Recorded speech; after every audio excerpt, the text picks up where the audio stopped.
সরকারি বেসরকারি সব বিশ্ববিদ্যালয়কে ইউজিসির পাশাপাশি অ্যাক্রেডিটেশন কাউন্সিলের স্বীকৃতি পেতে হবে।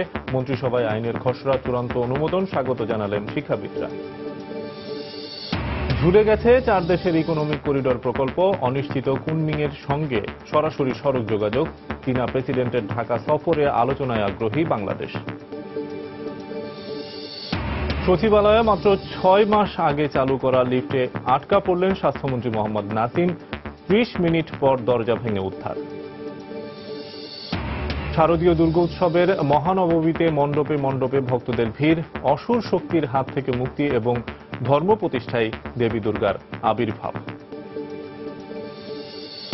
এবং তৃতীয় ও শেষ ওয়ানডেতে খেলতে বাংলাদেশ এবং ইংল্যান্ড দল এখন চট্টগ্রামে সিরিজে ফেরার দারুণ আত্মবিশ্বাসী টাইগাররা। আচরণবিধি ভঙ্গের দায়ে মাশরাফি ও সাব্বিরকে জরিমানা।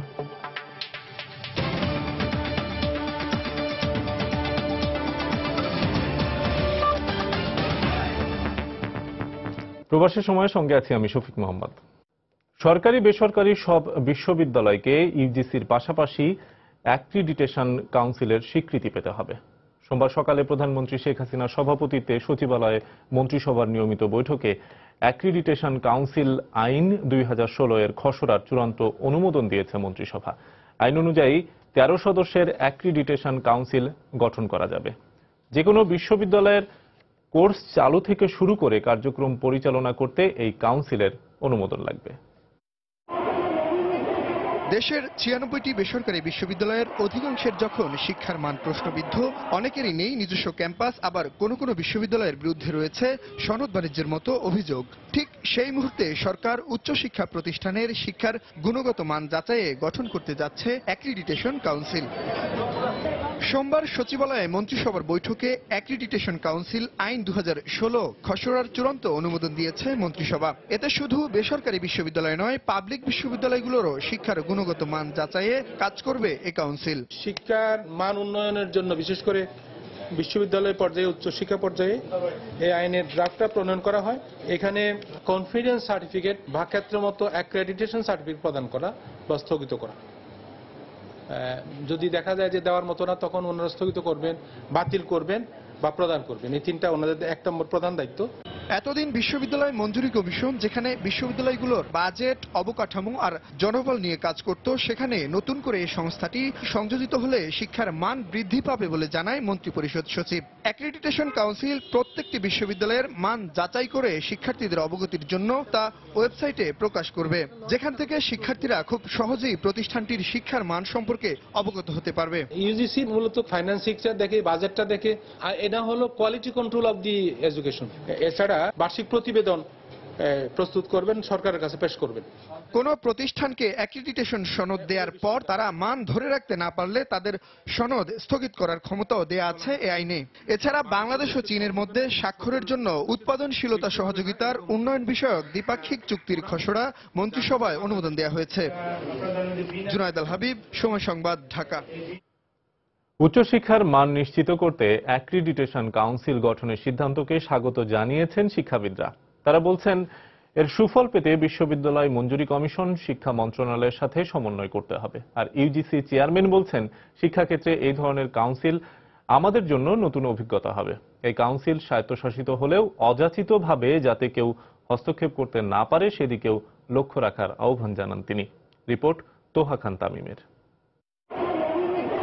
দেশে বর্তমানে 38টি পাবলিক বিশ্ববিদ্যালয় ও 96টি বেসরকারি বিশ্ববিদ্যালয় থেকে প্রতি বছর উচ্চশিক্ষা নিয়ে বের হচ্ছেন কয়েক লাখ শিক্ষার্থী।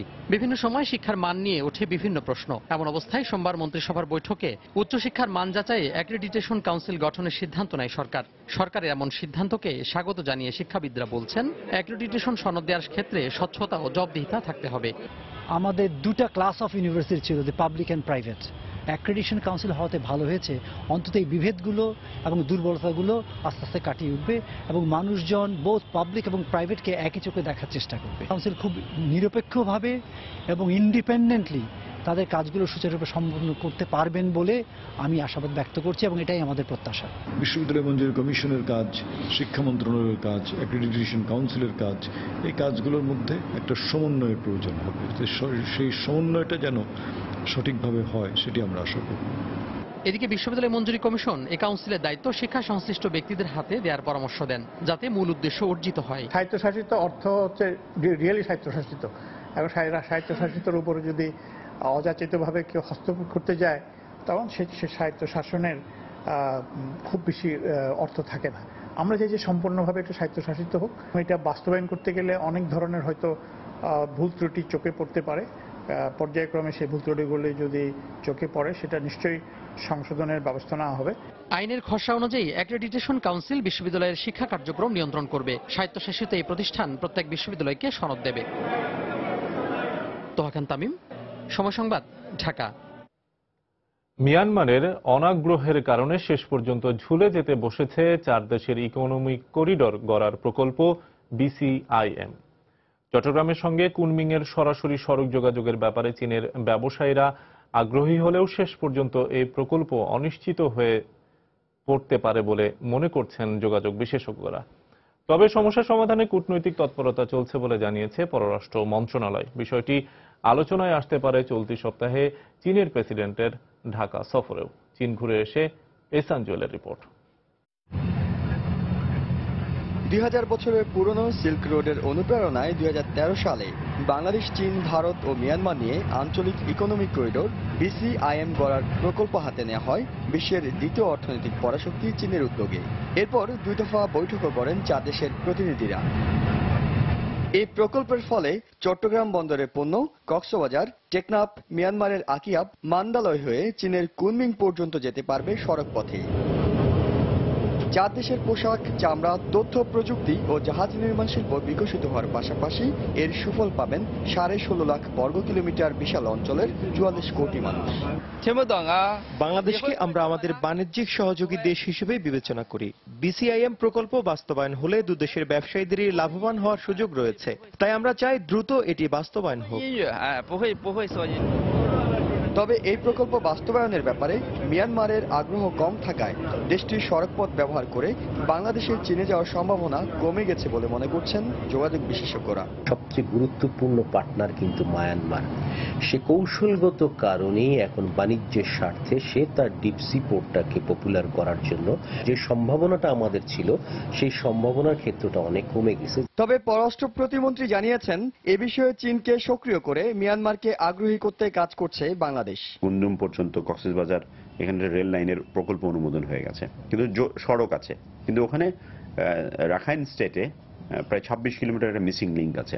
এই লিঙ্কটুকু রিস্টাবলিশ করার জন্য আমরা ভারত এবং চায়না দুজনকেই আমরা অনুরোধ করেছি, তারা যখন এনগেজড হবেন তাদের সাথে কোনো ডিসকাশনে এই প্রসঙ্গটা যেন আসে। আগামী ডিসেম্বরে 4 দেশের প্রতিনিধিদের এ বিষয়ে ভারতে একটি বৈঠক হওয়ার কথা রয়েছে। এছাড়া চীনের প্রেসিডেন্টের বাংলাদেশ সফরেও বিষয়টিকে বিশেষ গুরুত্ব দেওয়া হবে। এক ইউরোপের মতো এক এশিয়ার স্বপ্ন যারা দেখছেন তারা বলছেন চীনের কুনমিং এর সঙ্গে বাংলাদেশের চট্টগ্রামে সড়ক যোগাযোগ তৈরি করা গেলে তা শুধু ব্যবসা বাণিজ্যে ইতিবাচক প্রভাব ফেলবে না, দুদেশের মধ্যে তৈরি করবে বিনিয়োগের আস্থাশীল পরিবেশ।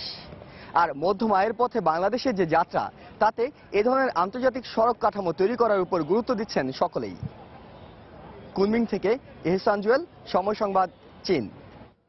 এদিকে চীনের প্রেসিডেন্ট শি জিনপিং এর ঢাকা সফরে দেশটির সঙ্গে বাংলাদেশের বাণিজ্য ঘাটতি কমিয়ে আনতে সরকারকে উদ্যোগী হওয়ার পরামর্শ দিয়েছেন ব্যবসায়ী নেতারা।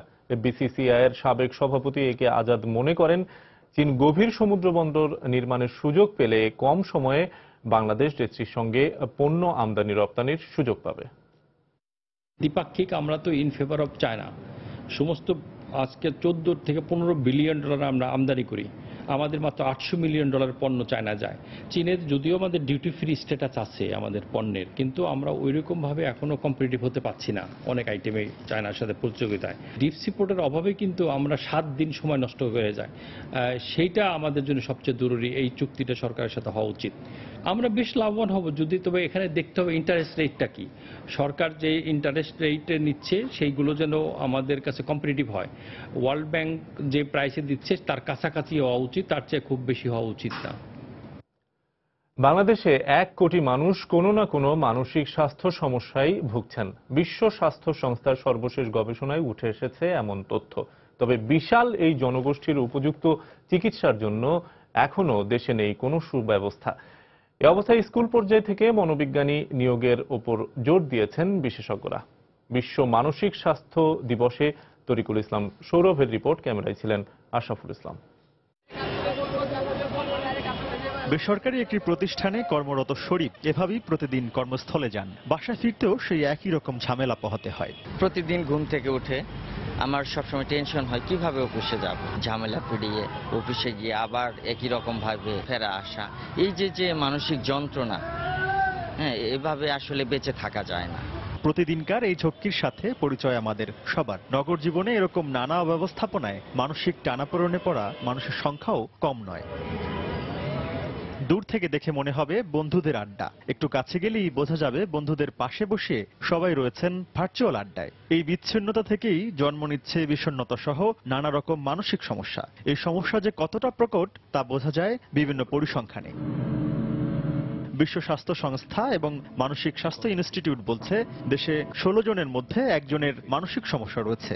অন্য আরো একটি গবেষণা বলছে শৈশব কৈশোরে মানসিক অসুস্থতা রয়েছে 18% মানুষ। তবে এর বিপরীতে দেশে 2 লাখ মানুষের জন্য রয়েছে মাত্র একজন চিকিৎসক। এই প্রেক্ষাপটে মনোবিশ্লেষকরা বলছেন মানসিক স্বাস্থ্য ঠিক রাখতে ছোটবেলা থেকেই পারিবারিক যত্নের পাশাপাশি সরকারকে আরো উদ্যোগী হতে হবে। একটা মানুষের নিজস্বতা ও যদি সাইকোলজি হয় তাহলে সে সারাক্ষণই কিন্তু পরিবেশের সাথে ইন্টারঅ্যাক্ট করছে। এই জন্য আমরা সোশিও ইমোশনাল বলি।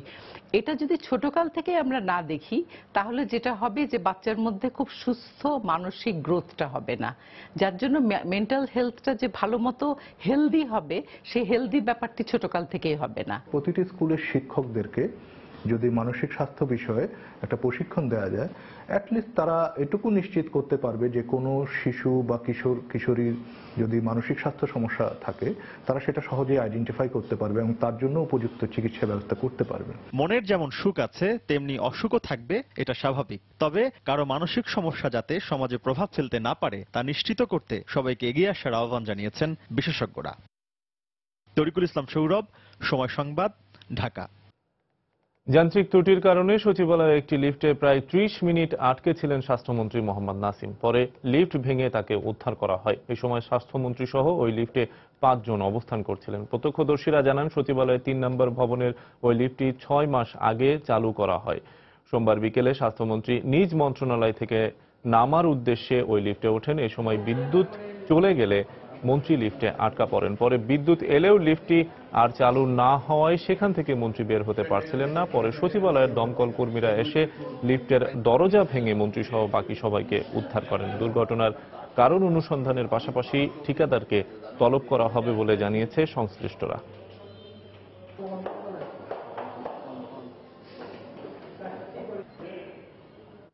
প্রবাসের সময় আরো থাকছে। বগুড়ার টিএমএসএস মেডিকেল কলেজের 9তলা ছাত্রীনিবাসের বর্ধিত অংশের ছাদ ভেঙে একজন নিহত, আহত অন্তত 7 জন।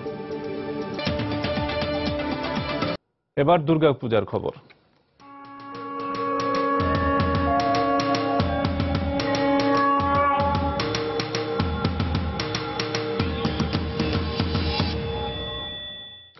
মহানবমীতে সোমবার সকাল থেকেই রাজধানীর মন্দিরে আরাধনা এবং বিশ্ববাসীর শান্তি প্রার্থনায় আরতি এবং বন্দনা করেন ভক্তরা।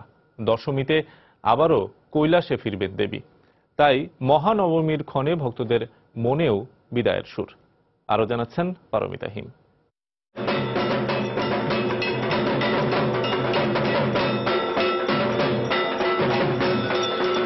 মণ্ডপে মণ্ডপে মহানবমীর প্রস্তুতি শুরু হয় সকাল থেকেই।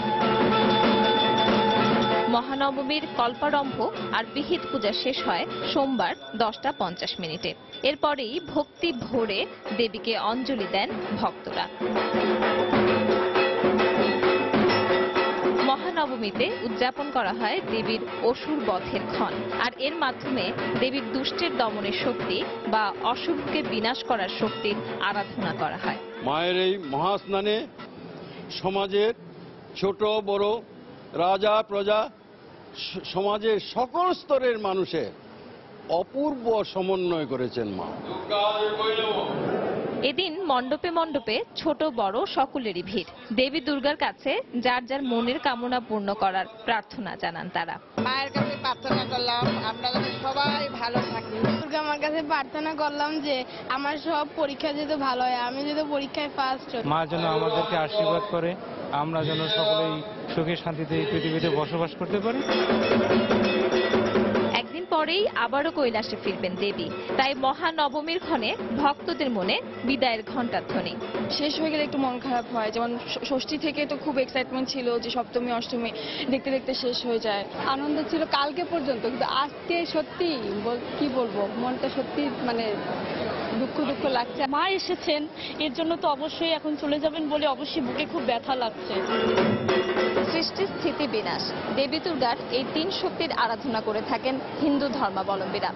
আজ মহানবমীতে আনন্দ আয়োজনের সঙ্গে সঙ্গে বাজছে বিদায়ের সুর, কেননা আগামীকাল মহাদশমীর আনুষ্ঠানিকতার মধ্য দিয়ে শেষ হবে হিন্দু ধর্মাবলম্বীদের সবচেয়ে বড় উৎসব শারদীয় দুর্গোৎসব। পারমিতা হিম, সময় সংবাদ, ঢাকা। রাজধানীর হোসেনি দালান এলাকা থেকে আটক সন্দেহভাজন দুই বিদেশিকে ছেড়ে দিয়েছে পুলিশ। সন্দেহজনকভাবে ঘোরাফেরার জন্য জম্মু কাশ্মীর থেকে আসা এই দুই বিদেশিকে রাত 9টার দিকে আটক করা হয়। তারা আশুলিয়ার নাইটিঙ্গেল মেডিকেল কলেজের ছাত্র নিশ্চিত হওয়ার পর দূতাবাসের সঙ্গে কথা বলে তাদের ছেড়ে দেওয়া হয় বলে জানিয়েছে লালবাগ জোনের ডিসি। তিনি আরও জানান, পবিত্র আশুরা উপলক্ষে হোসেনি দালান এলাকা নিরাপত্তার স্বার্থে সব দিকে কড়া দৃষ্টি রাখা হচ্ছে। বাংলা ভালোভাবে বলতে পারছিল না, তখন তারা জানায় যে তারা কাশ্মীর থেকে এসছে, তারা নাইটিঙ্গেল মেডিকেল কলেজে পড়ে আশুলিয়ায়। তারা আমাদেরকে জানায় তারা আশুলিয়ার অফিসার ইনচার্জের সঙ্গে কথা বলে এসছে। তখন আমরা আশুলিয়ার অফিসার ইনচার্জকে ফোন দিই, তারা জানায় যে ইন্ডিয়ান এম্বাসিতে তাদের নাম ঠিকানা আছে, তাদেরকে চিনে। আমরা সেখানেও কথা বলেছি, তারাও তাদেরকে আইডেন্টিফাই করেছে।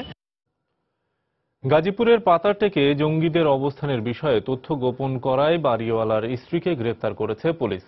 রোববার রাতে কালীগঞ্জের একটি বাড়ি থেকে তাকে আটক করা হয়। এর আগে ঘটনার দিন প্রবাসী বাড়িওয়ালার ভাই ওসমান গনিকে আটক করে পুলিশ। সোমবার সকালে পুলিশ সুপারের কার্যালয়ে সংবাদ সম্মেলনে এই তথ্য জানানো হয়। সংবাদ সম্মেলনে পুলিশ সুপার হারুনুর রশিদ জানান, জঙ্গিদের বিষয়ে তথ্য গোপন করার অভিযোগে তাদের আটক করা হয়েছে। এর আগে এই ঘটনায় রোববার অস্ত্র এবং সন্ত্রাস দমন আইনে মামলা করে পুলিশ। গত 8 অক্টোবর গাজীপুরে জঙ্গি আস্তানায় র্যাব এবং পুলিশের আলাদা দুটি অভিযানে 9 জঙ্গি নিহত হয়।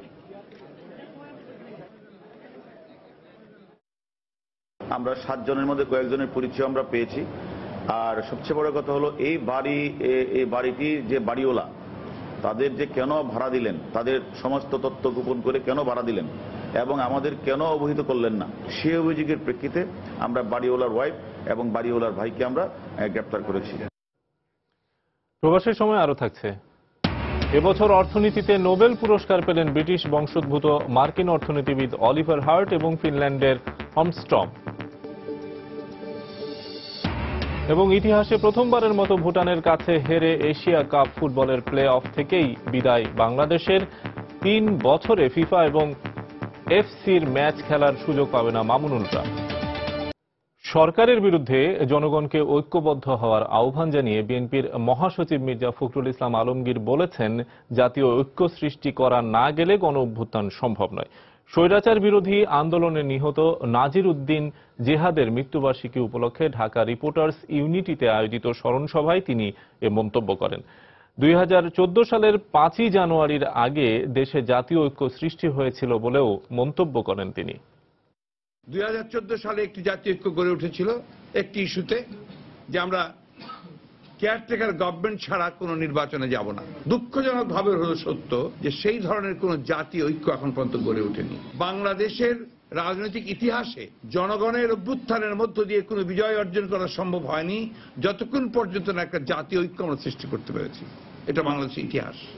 সেই জাতীয় ঐক্য আমাদেরকে সৃষ্টি করতে হবে ও সেই লক্ষ্যে আমাদের কাজ করতে হবে।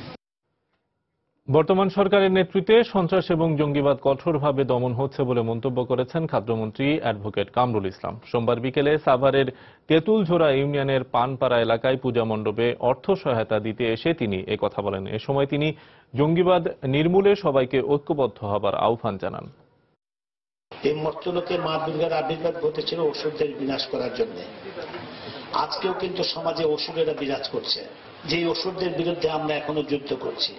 জঙ্গি বলেন, অসুর বলেন, অপশক্তি বলেন,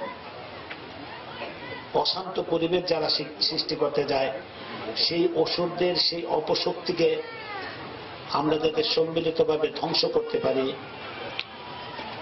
তাদের যাতে বিনাশ করতে পারি, এর জন্য আপনারা মা দুর্গার কাছে প্রার্থনা করবেন। আমাদের সমাজ এবং রাষ্ট্র ব্যবস্থার ভিত্তিমূলে কাজ করে পরিবার।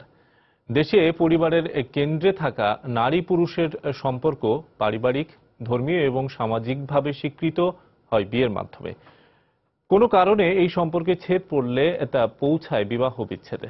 দীর্ঘকাল ধরে এদেশে বিবাহ বিচ্ছেদকে দেখা হয় পারিবারিক এবং সামাজিক মারাত্মক গ্লানি হিসেবে। আধুনিক সময় কতটা পরিবর্তন ঘটিয়েছে সেই সংস্কারের। শাতিলা শারমিনের রিপোর্ট। আমাদের পরিবারে আমি প্রথম মেয়ে যার ডিভোর্স হচ্ছে বা এই ধরনের একটা ঘটনা ঘটতে যাচ্ছে, পরিবার থেকে মানসিক সাহায্য সহযোগিতারও খুব দরকার হয় ওই সময়, সেটা আসলে ছিল না। যখন ডিভোর্সটা হয়েই গেল, হাস্যকর প্রশ্নের সম্মুখীন হতে হতো। কারো একটা দাওয়াতে গেছি, যখনই শুনলো আমি ডিভোর্স, তার প্রথম কোয়েশ্চেনটা হচ্ছে তুমি চলো কিভাবে, থাকো কিভাবে একা। এখন যত সহজভাবে হেসে হেসে এই বিষয়গুলো আপনার সঙ্গে আমি শেয়ার করতে পারছি, বিষয়টা এত মধুর ছিল না ওই সময়। এখনো বিবাহ বিচ্ছেদ নিয়ে অভিমত ক্যামেরার সামনে কথা বলার সাহস করেন খুব কম নারী পুরুষ। বাসা ভাড়া নিতে গেলেও তো একটা ক্রাইসিস, যে বাড়িওয়ালা জিজ্ঞেস করবে আপনার হাজবেন্ড কোথায় বা বাবা মা কোথায়, এই ধরনের কোয়েশ্চেনগুলো আসে। এতটা প্রতিকূলতা সমাজে পুরুষের জন্য না থাকলেও তারাও ভোগেন নানা ধরনের আর্থসামাজিক সমস্যায়। আর মানসিক শূন্যতা তা নারী পুরুষ সবার ক্ষেত্রেই তো এক। মানসিকভাবে খুবই খারাপ ছিলাম, এত খারাপ ছিলাম যে খাওয়া দাওয়া করতে পারতাম না, অফিসে এসে কাজ করব সেই মনোমানসিকতা ছিল না। এই ধরনের রিলেশনশিপ কন্টিনিউ করছে, তাদের ছেলেমেয়েরা অনেক সময় ডিরেইলড হয়ে যাচ্ছে, অনেক জায়গায় দেখা যাচ্ছে ড্রাগ এডিক্টেড হয়ে যাচ্ছে। স্ত্রী হত্যা কিন্তু বেড়ে গেছে, একাকিত্বতেও অনেক ড্রাগ এডিক্টেড হয়ে যায়, তারাও কিন্তু সুইসাইড করে। ছেলেদের সুইসাইডের সংখ্যা কিন্তু কম না। ঢাকা সিটি কর্পোরেশনের সর্বশেষ হিসেবে 2011 সালে বিবাহ বিচ্ছেদের আবেদন ছিল 6,500-এর উপরে।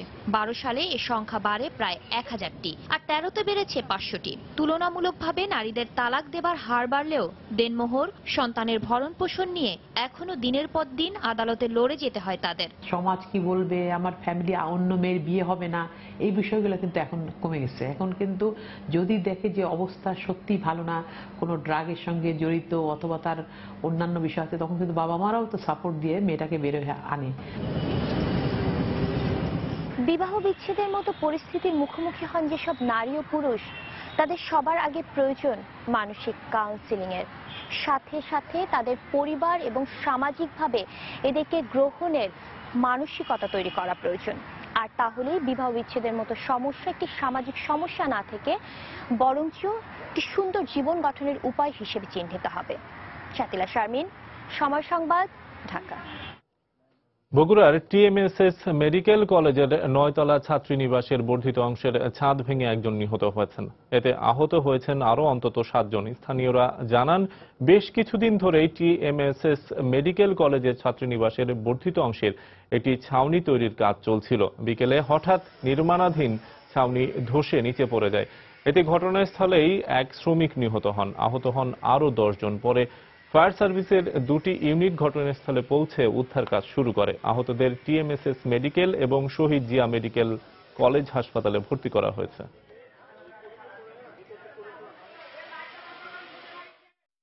আমরা এসে কিছু ডেব্রিজ সরালাম এবং কনফার্ম হলাম যে আপাতত কেউ মিসিং নেই। তা আমরা ফার্দার কনফার্মেশনের জন্য সমস্ত ডেব্রিজ সরাবো, ততক্ষণ পর্যন্ত আমরা নিশ্চিত হতে না পারবো যে আর কেউ কোনো ডেড বডি আছে কিনা। এবার প্রবাসের খবর। ব্রিটেন বিরোধী দল লেবার পার্টির ছায়া মন্ত্রিসভায় শিক্ষামন্ত্রী হিসেবে দায়িত্ব পেয়েছেন বঙ্গবন্ধুর নাতনি টিউলিপ সিদ্দিক। রোববার দলের পক্ষ থেকে দায়িত্ব পাওয়ার পরই টুইটারে আনন্দ প্রকাশ করেন লেবার পার্টির এই সংসদ সদস্য। ছায়া মন্ত্রিসভায় প্রাথমিক শিক্ষা বিষয়ক মন্ত্রী হিসেবে দায়িত্ব পালনকালে দেশের শিক্ষা ব্যবস্থার উন্নয়নে চেষ্টা চালিয়ে যাবেন বলে জানান টিউলিপ। ব্রিটেনের ছায়া মন্ত্রিসভা সরকারকে বিভিন্ন বিষয়ে সিদ্ধান্ত গ্রহণ এবং নীতি প্রণয়নে গুরুত্বপূর্ণ ভূমিকা পালন করে থাকে। 2015 সালের নির্বাচনে লেবার পার্টির হয়ে যুক্তরাজ্যের হ্যামস্টিড এবং কিলবার্ন এলাকা থেকে নির্বাচিত হন টিউলিপ সিদ্দিক।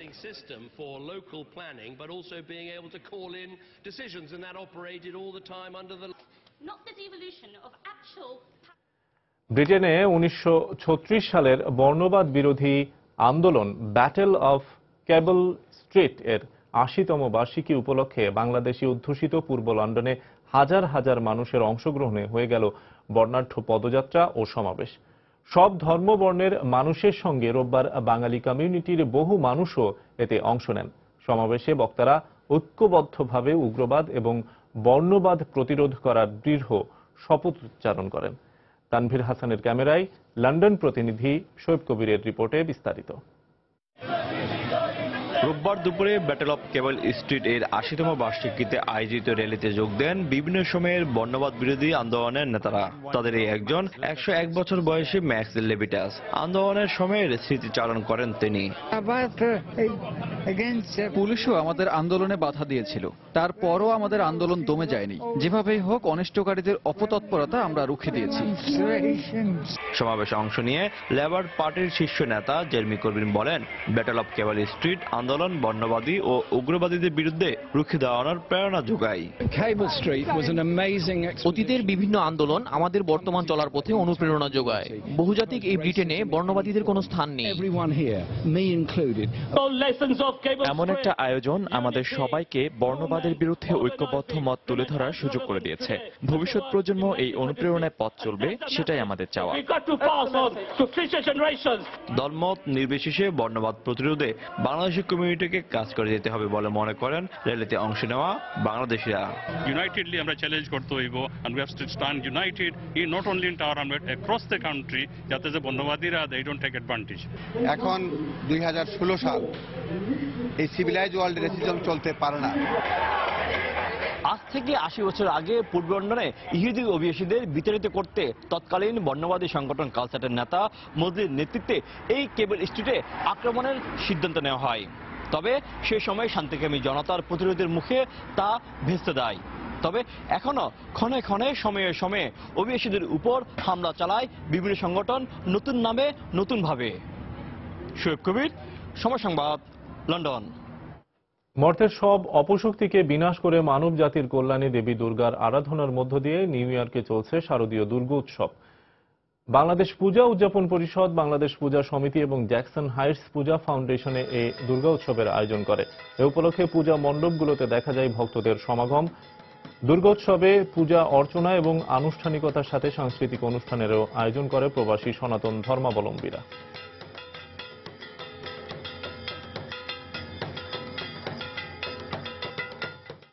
পূজা করতেছে, খুব ভালো লাগতেছে, খুব সুন্দর, খুব শান্তি। বাংলাদেশের লোকেরা যেভাবে কালচারটাকে ধরে রেখেছে সেটা সত্যিই খুব প্রশংসনীয়। বাঙালিদের যে ঐতিহ্য, কৃষ্টি এবং ধর্মীয় যে আচার নীতি, সেটাকে আমাদের নতুন জেনারেশনের মধ্যে পৌঁছে দেওয়ার জন্য বাংলাদেশ পূজা সমিতি তার নিরলস প্রয়াস চালিয়ে যাচ্ছে। সবাই পরিবার পরিজন, আত্মীয় স্বজন, ধর্ম বর্ণ নির্বিশেষে সবাই আমরা এখানে মিলিত হই। নিউ ইয়র্কে অনুষ্ঠিত হল ঢাকা বিশ্ববিদ্যালয় অ্যালামনাই অ্যাসোসিয়েশনের পুনর্মিলনী। নিউ ইয়র্কের জ্যামাইকার তাজমহল পার্টি সেন্টারে এই অনুষ্ঠানের আয়োজন করা হয়। অনুষ্ঠানে প্রধান অতিথি হিসেবে উপস্থিত ছিলেন নিউ ইয়র্কে বাংলাদেশের কনসাল জেনারেল শামীম আহসান। নৈশভোজ শেষে প্রবাসী শিল্পীদের পরিবেশনায় মনোজ্ঞ সাংস্কৃতিক অনুষ্ঠানের আয়োজন করা হয়।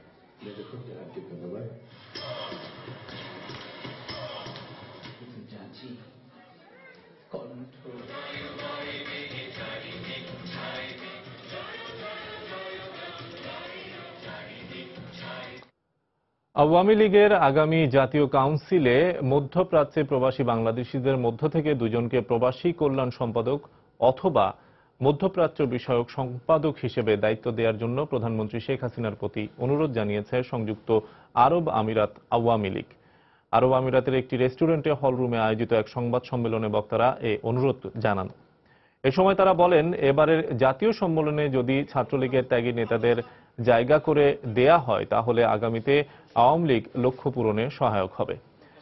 সংযুক্ত আরব আমিরাতে আওয়ামী লীগের সভাপতি আলহাজ আল মামুন সরকারের সভাপতিত্বে অনুষ্ঠানে আরো বক্তব্য রাখেন সাধারণ সম্পাদক ইউসুফ ইউএই যুবলীগের ভারপ্রাপ্ত সভাপতি মোহাম্মদ জাহাঙ্গীর আলম, ভারপ্রাপ্ত সাধারণ সম্পাদক প্রকৌশলী সুবোধ চৌধুরী সহ আরো অনেকে।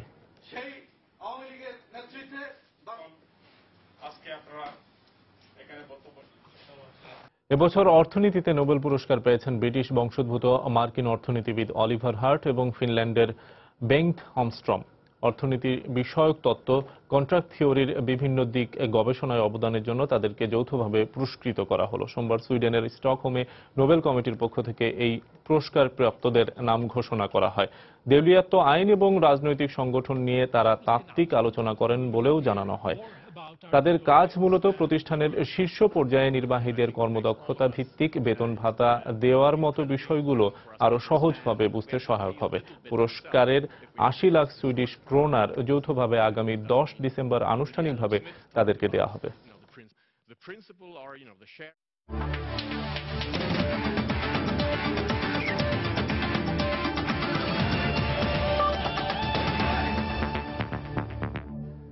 সিরিজ নির্ধারণী ওয়ানডে ও প্রথম টেস্ট খেলতে বাংলাদেশ এবং ইংল্যান্ড ক্রিকেট দল এখন চট্টগ্রামে। ৬ স্তরের নিরাপত্তা বলয়ের মধ্যে বন্দর নগরীর একটি 5 তারকা হোটেলে অবস্থান করছে দুই দল। এর আগে হযরত শাহজালাল আন্তর্জাতিক বিমানবন্দর থেকে দুপুর 3টায় রওনা হয় দুই দল। ইংল্যান্ড দলের সঙ্গে যোগ দেন টেস্ট দলের সদস্য জো রুট। টেস্ট খেলার আগে প্রস্তুতি ম্যাচে মাঠে নামবেন তিনি। বিকেল 4টা বাজার কিছুক্ষণ আগে হযরত শাহ আমানত আন্তর্জাতিক বিমানবন্দরে পৌঁছায় দু দলের খেলোয়াড়। এরপর তাদের নিশ্ছিদ্র নিরাপত্তা ব্যবস্থার মধ্য দিয়ে বিমানবন্দর থেকে হোটেলে নেওয়া হয়। 12 অক্টোবর বুধবার সিরিজ নির্ধারণী তৃতীয় ওয়ানডেতে মুখোমুখি হবে দু দল। এরপর দুটি প্রস্তুতি ম্যাচ ও একটি টেস্ট খেলে ঢাকায় ফেরত আসবে দু দল। বাংলাদেশ ইংল্যান্ড সিরিজের দ্বিতীয় ওয়ানডে চলাকালীন আচরণবিধি ভঙ্গের কারণে বাংলাদেশ ক্রিকেট দলের অধিনায়ক মাশরাফি বিন মুর্তজা এবং সাব্বির রহমানকে ম্যাচ ফির 20% জরিমানা করেছে আইসিসি। তবে আউট হবার পর মাঠে উগ্র আচরণ করলেও অল্পতেই পার পেয়ে গেছেন ইংলিশ অধিনায়ক জস বাটলার। তাকে শুধু সতর্ক করে দিয়েছে ক্রিকেটের নিয়ন্ত্রক সংস্থাটি। আইসিসির আচরণবিধির 2 ধারার 1-এর 7 উপধারা অনুযায়ী আন্তর্জাতিক ম্যাচ চলাকালীন কোনো ব্যাটসম্যান আউট হবার পর প্রতিপক্ষ খেলোয়াড়রা অসংযত বা উদ্ধতপূর্ণ উদযাপন আইন লঙ্ঘন করে। এই ধারার 20% জরিমানা করা হয়েছে মাশরাফি এবং সাব্বিরকে। অন্যদিকে আক্রমণাত্মক ভাষা ব্যবহার করায় ইংলিশ অধিনায়ক বাটলারকে সতর্ক করেছে আইসিসি। তবে আইসিসির নতুন আচরণবিধি অনুযায়ী একটি করে ডিমেরিট পয়েন্ট বসেছে 3 ক্রিকেটারের নামের পাশে। 24 মাসের মধ্যে কোনো ক্রিকেটার 4 বা এর বেশি ডিমেরিট পয়েন্ট পেলে 1 বা একাধিক ম্যাচে নিষিদ্ধ হবেন সে। সেক্ষেত্রে আফগানদের বিপক্ষে সিরিজে 2 ডিমেরিট পয়েন্ট পাওয়ায় সাব্বিরের আর 1 পয়েন্ট পেলেই নিষিদ্ধ হবেন।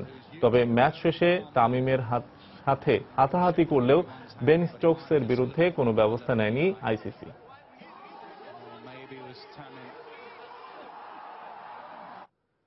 বাংলাদেশ ভুটান ম্যাচের খবর। পারল না বাংলাদেশ। ইতিহাসে প্রথমবারের মতো ভুটানের কাছে 3-1 গোলে হেরে এশিয়ান কাপ ফুটবলের প্লে অফ থেকেই বিদায় নিয়েছে মামুনুররা। এই ম্যাচ হেরে যাওয়ায় আগামী 3 বছর ফিফা এবং এফসির কোনো ম্যাচেই খেলার সুযোগ পাবে না বাংলাদেশ। এই ম্যাচের শুরু থেকেই বাংলাদেশের ওপর আধিপত্য তুলল ভুটানের। 5ম মিনিটেই জিগমে দর্জির গোলে লিড পায় টরস্টেন স্পিটলারের শিষ্যরা। 24 মিনিটে ব্যবধান দ্বিগুণ করে ফরওয়ার্ড চেস্ট্রো। প্রথমার্ধে জুয়েল রানা এবং সোহেলের কয়েকটি সুযোগ পেলেও তা শুধুই আক্ষেপে পুড়িয়েছে বাংলার সমর্থকদের। ম্যাচের 57 মিনিটে সাখাওয়াত হোসেন রনি তুলে অভিজ্ঞ স্ট্রাইকার এমিলিকে মাঠে নামান সেইনফিট, কিন্তু তাতেও কোনো লাভ হয়নি। 60 মিনিটে মামুনুল গোল করে ব্যবধান কমালেও তা বেশিক্ষণ টেকেনি। 76 মিনিটে চেঞ্চোর দ্বিতীয় গোলে 3-1 গোলে এগিয়ে যায় ভুটান। শেষ দিকে চেঞ্চোর পেনাল্টি মিস না করলে বড় হারের লজ্জায় ডুবতে হতো বাংলাদেশকে। শেষ পর্যন্ত ওই 3-1 গোলের জয় নিয়েই ফুটবল ইতিহাসে প্রথমবারের মতো এশিয়া কাপ ফুটবলের বাছাইয়ে জায়গায় করে নেয় ভুটান। এ পর্যায়ে শীর্ষ সংবাদ জানিয়ে দিচ্ছে আরেকবার। সরকারি বেসরকারি সব বিশ্ববিদ্যালয়কে ইউজিসির পাশাপাশি অ্যাক্রিডিটেশন কাউন্সিলের স্বীকৃতি পেতে হবে। মন্ত্রিসভায় আইনের খসড়ার চূড়ান্ত অনুমোদন স্বাগত জানালেন শিক্ষাবিদরা। ঝুলে গেছে 4 দেশের ইকোনমিক করিডোর প্রকল্প। অনিশ্চিত কুনমিংয়ের সঙ্গে সরাসরি সড়ক যোগাযোগ, চীনা প্রেসিডেন্টের ঢাকা সফরে আলোচনায় আগ্রহী বাংলাদেশ। সচিবালয়ে মাত্র 6 মাস আগে চালু করা লিফটে আটকা পড়লেন স্বাস্থ্যমন্ত্রী মোহাম্মদ নাসিম, 30 মিনিট পর দরজা ভেঙে উদ্ধার। শারদীয় দুর্গোৎসবের মহানবমীতে মণ্ডপে মণ্ডপে ভক্তদের ভিড়, অসুরের শক্তির হাত থেকে মুক্তি ও ধর্ম প্রতিষ্ঠায় দেবী দুর্গার আবির্ভাব। এবং তৃতীয় ও শেষ ওয়ানডে খেলতে বাংলাদেশ এবং ইংল্যান্ড দল এখন চট্টগ্রামে। সিরিজে ফেরায় দারুণ আত্মবিশ্বাসী টাইগাররা, আচরণবিধি ভঙ্গের দায়ে মাশরাফি এবং সাব্বিরকে জরিমানা। এই ছিল প্রবাসী সময়ে। যে কোনো খবর পেতে ভিজিট করুন সময়নিউজ.tv। যে কোনো বাংলা লিংক, রবি এবং সিটিসেল নম্বর থেকে সময় সংবাদের খবর, অনুষ্ঠান সূচি জানতে এবং যে কোনো তথ্য সময় সংবাদকে জানাতে ডায়াল করুন 16242 নম্বরে। এছাড়া এই মাত্র পাওয়া খবর আপনার মোবাইলে পেতে SMS করুন *BN লিখে পাঠিয়ে দিন 16242 নম্বরে। আর সঙ্গে থাকুন সময়।